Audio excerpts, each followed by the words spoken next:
paano ito ginagawa, anong itsura nito, anong lasa nito, at magkano ito pag binibenta mo. 35. Ang puhunan namin, 35. Okay. Oo. Ay, yung tulo lang sila.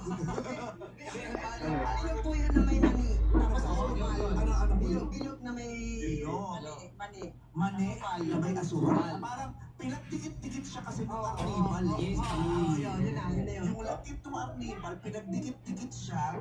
Galingan mo naman magmasahe ah. Sa kawali.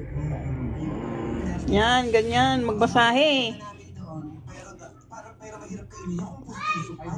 Mahirap talaga. Ayan guys, ang galing niya magmasahe oh. Marami pa rin kumakain ng palutsya. Oo, madami din. Wala na kasi dapat sa biyahe. Kasi minsan ayaw nila medyo extra.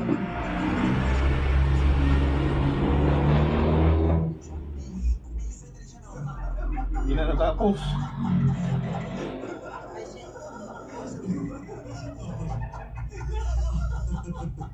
Dapat sa likod. Sa legs naman.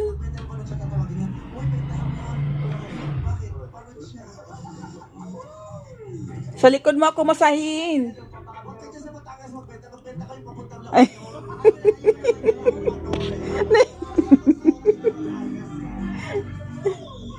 Ni, wala na, tinamad na.